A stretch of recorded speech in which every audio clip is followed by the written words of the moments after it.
Bienvenidos, soy Mónica Cortés, profesional de seguimiento administrativo de las unidades de urgencias de baja complejidad de la Dirección Médica Nacional. En el día de hoy vamos a hablar acerca de la guía clínica para la clasificación de triage en las unidades de urgencias de baja complejidad. Como el objetivo tenemos establecer una guía de clasificación para el personal asistencial que sirva como herramienta en la valoración de los pacientes a su ingreso en las unidades de urgencias de baja complejidad. Garantizar una atención oportuna a los pacientes para minimizar el riesgo clínico. Direccionar los pacientes hacia el servicio que requiera de acuerdo con el cuadro clínico del paciente. Disminuir al máximo el riesgo de muerte, complicaciones y secuelas de los pacientes que acuden a los servicios de urgencias. Organizar y definir la atención médica de los pacientes en el servicio de urgencias según sus condiciones clínicas y los recursos físicos y humanos disponibles en la institución. Realizar un uso racional del servicio. Ofrecer al paciente tranquilidad con la valoración inicial de triage. Definición de triage.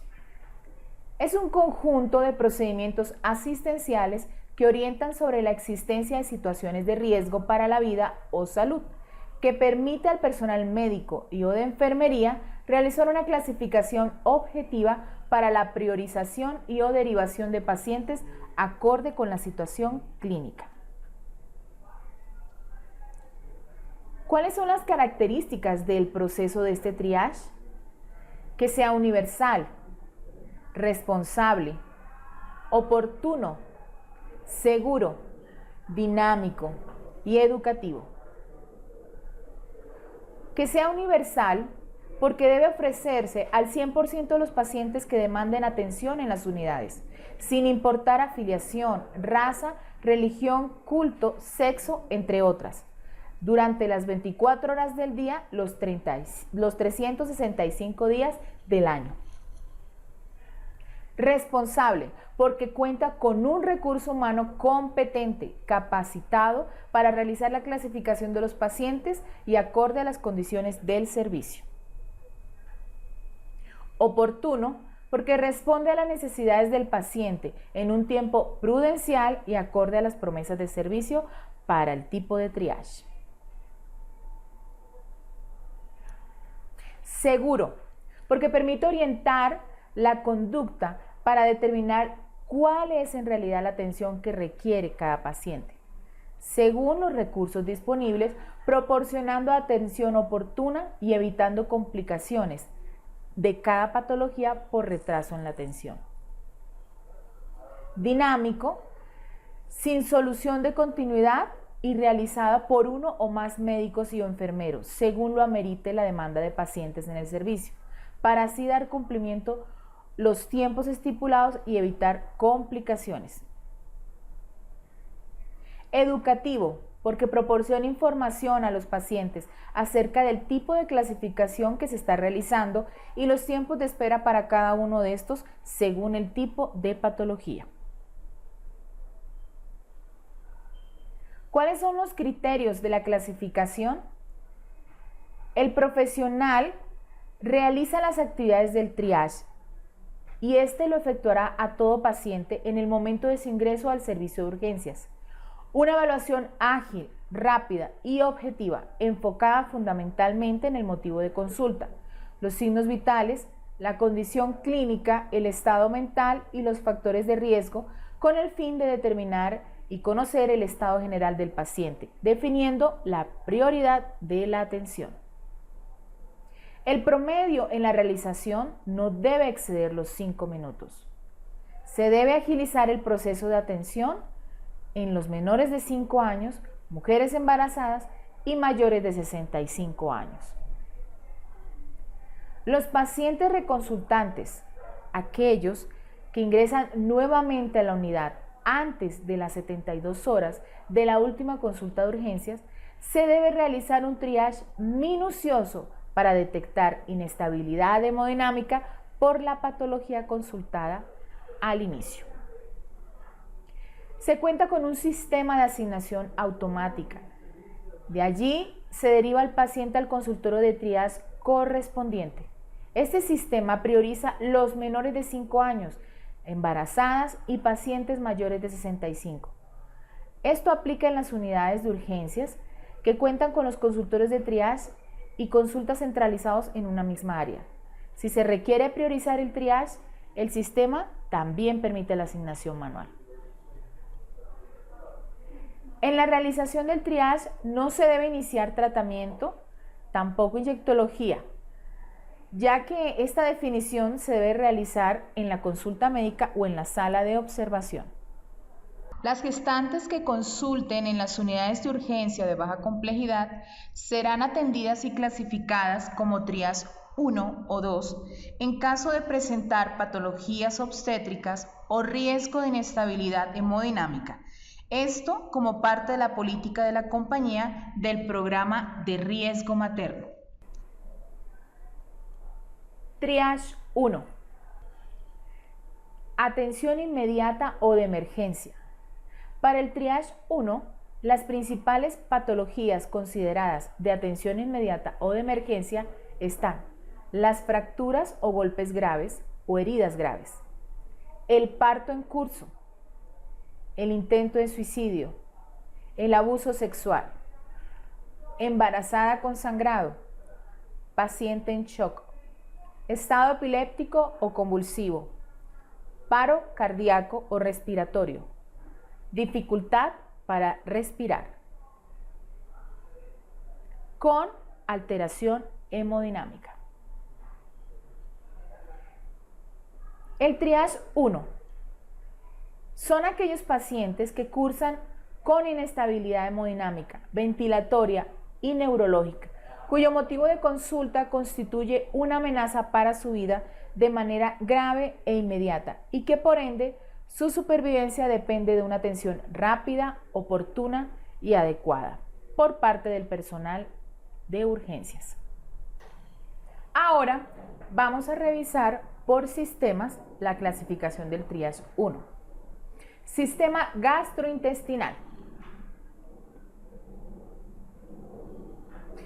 Las principales patologías para el sistema gastrointestinal tenemos dolor abdominal severo con compromiso hemodinámico con o sin antecedentes de trauma, heridas penetrantes a cavidad de cualquier tipo, ya sean por arma de fuego o cortopunzante, trauma cerrado de abdomen con inestabilidad hemodinámica, hemorragia de vías digestivas altas o bajas con inestabilidad hemodinámica, dolor abdominal acompañado de diaforesis, náuseas, dolor en miembro superior izquierdo, disnea y angustia. Deshidratación grave o pérdidas gastrointestinales como vómito o diarrea con inestabilidad hemodinámica. Shock de origen gastrointestinal secundario a cualquier origen traumático, hemorrágico o tóxico. Limitación para deglutir o sensación de cuerpo extraño acompañado de dificultad para respirar.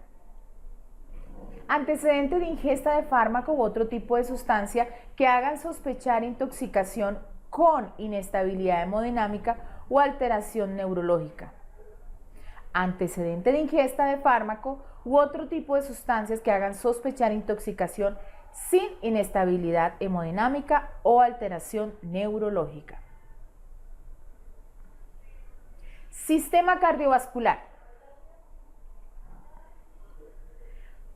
Paro cardiorrespiratorio de cualquier origen, shock de cualquier origen, hipovolémico, séptico, cardiogénico, neurogénico, obstructivo o anafiláctico, trauma penetrante en tórax de cualquier etiología o localización, trauma cerrado de tórax con inestabilidad hemodinámica, exposición eléctrica con o sin pulso regular, lipotimia en paciente con marcapaso, dolor precordial opresivo típico, irradiado a cuello o brazo o epigastrio o espalda, con síntomas neurovegetativos de inicio reciente, alteración hemodinámica con o sin antecedentes cardiovasculares. Dolor torácico típico de inicio reciente con antecedente de enfermedad coronaria. Dolor torácico acompañado de pulsos asimétricos. Dolor torácico irradiado a cuello o brazo acompañado de diaforesis, disnea, náuseas, angustia y dolor precordial de características anginosas. Trauma cerrado o abierto de tórax con riesgo de compromiso del miocardio, taponamiento y grandes vasos. Síncope no recuperado de cualquier etiología. Palpitaciones o arritmias que estén acompañadas de pulso irregular, diaforesis, náuseas o alteración del estado de alerta neurosensorial o síndromes con disnea, palidez o angustia.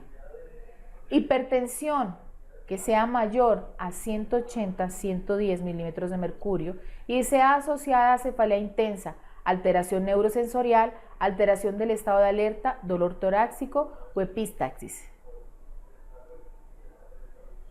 Sangrado activo en pacientes con antecedentes de trastornos de la coagulación con inestabilidad hemodinámica. Sistema respiratorio. Disnea severa o moderada en reposo con antecedente de patología cardíaca o pulmonar con o sin compromiso hemodinámico. Disnea de inicio súbito de cualquier etiología con o sin cianosis, quemadura de la vía aérea. Disnea acompañada de cianosis con o sin antecedentes de patología pulmonar. Sibilancias audibles. Disnea con tirajes supraclaviculares, intercostales, aleteo nasal o estridor o cianosis que oriente a síndrome de dificultad respiratoria severa. Hemoptisis masiva, trauma penetrante en tórax, apnea. Hipoxemia menor a 85% en pacientes sin antecedentes respiratorios. Hipoxemia menor a 80% en pacientes con antecedentes respiratorios. Ejemplo, pacientes con EPOC. Obstrucción de la vía aérea por cuerpo extraño, tapón mucoso, trauma facial o inmersión. Trauma cerrado de tórax acompañado de dolor torácico, disnea súbita o respiración asimétrica. Tos con expectoración y fiebre asociada a disnea severa y o inminencia de falla respiratoria. Sistema neurológico. Trauma craneoencefálico severo, Glasgow entre 3 y 8, o moderado, Glasgow entre 9 y 12, con o sin pérdida de la conciencia. Trauma en cráneo con pérdida del estado de alerta o déficit neurológico. Episodio súbito de cefalea intensa, 10/10 en escala, referida como insoportable, asociada o no a vómitos en proyectil. Posterior de esfuerzo físico y cambios de estado mental y o alteraciones de estado de conciencia.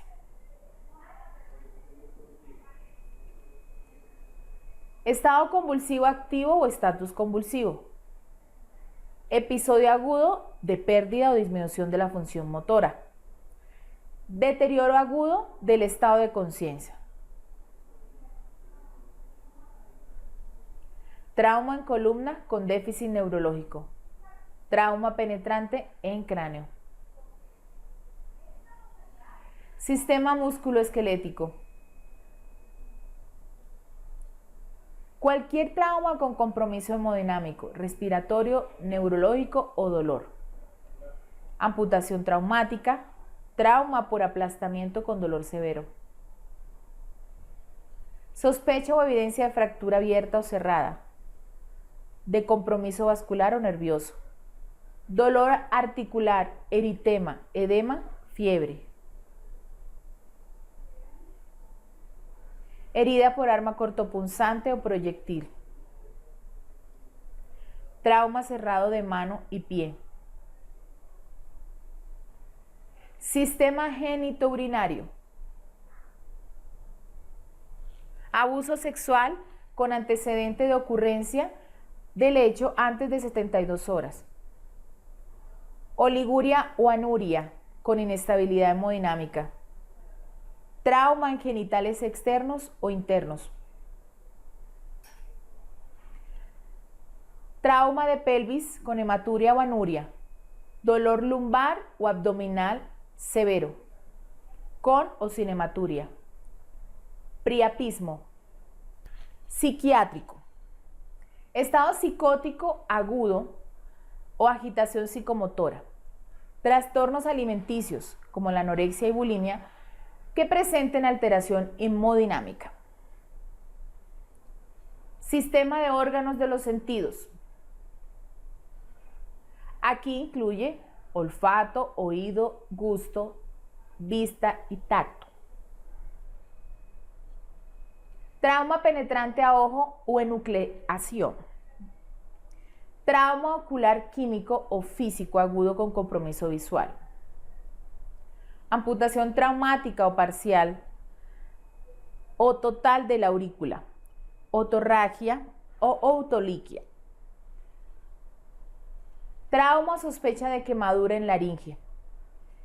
Epístasis con compromiso hemodinámico. Rinorragia o rinorrea cristalina posterior a trauma de cráneo. Amputación traumática parcial o total de la nariz y o lengua. Disnea, estridor, cialorrea, disfagia de instauración súbita por sospecha de cuerpo extraño. Sangrado activo y profuso en cirugía reciente de garganta, boca o nariz. Ginecobstétricos. Trabajo de parto en fase expulsivo. Convulsiones en paciente embarazada. Trauma en tórax y o abdomen en el embarazo, con inestabilidad hemodinámica. Disminución o ausencia de movimientos fetales. Frecuencia cardíaca fetal inferior a 120 o mayor a 160 latidos por minuto. Trabajo de parto en curso con presentación distóxica o cirugía uterina. Sangrado genitourinario severo. Mujer en estado fértil con o sin retraso menstrual, dolor abdominal moderado a severo y sangrado vaginal, con o sin expulsión de restos por vía vaginal con inestabilidad hemodinámica. Sangrado obstétrico pre o posparto, moderado a severo, con inestabilidad hemodinámica. Prolapso de cordón.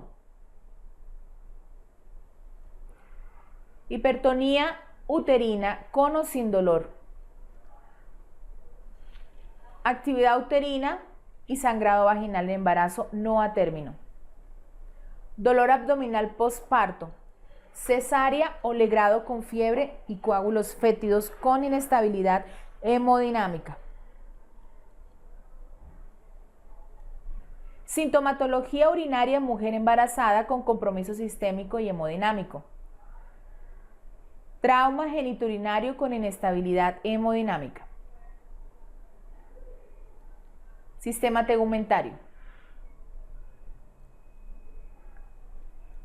Quemadura de cualquier origen mayor al 20% de superficie corporal.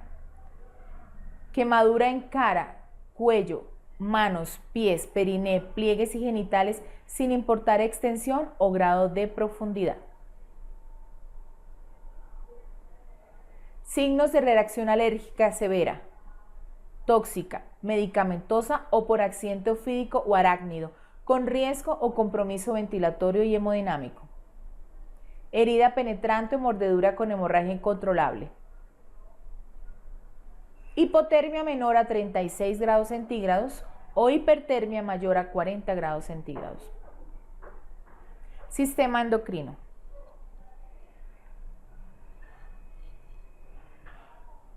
Espasmo muscular severo súbito. Hipotermia menor de 36 grados centígrados. Descompensaciones agudas de la diabetes con compromiso hemodinámico o respiratorio. Tormenta tiroidea. Sistema vascular. Fractura abierta o cerrada con sospecha o certeza de compromiso vascular. Pérdida súbita de pulso en una extremidad acompañado de frialdad, dolor y cianosis. Hemorragia de cualquier etiología y localización con compromiso hemodinámico. Lesión penetrante que compromete vasos sanguíneos. Pediatría. Síndrome ictérico en paciente pediátrico con inestabilidad hemodinámica y compromiso neurológico. Recién nacido con distensión abdominal, vómito y ausencia de deposición. Cuadro convulsivo en niños. Deshidratación grave o pérdidas gastrointestinales con inestabilidad hemodinámica. Fractura de cualquier tipo en niños. Quemaduras de cualquier grado y extensión sin importar la localización. Recién nacido con cianosis evidenciada o compromiso hemodinámico. Disnea con tirajes supraclaviculares, intercostales, aleteo nasal o estridor. Antecedente de ingesta de fármacos u otro tipo de sustancias que hagan sospechar intoxicación con inestabilidad hemodinámica o alteración neurológica. Hasta aquí hemos visto algunas recomendaciones, los espero en el siguiente video.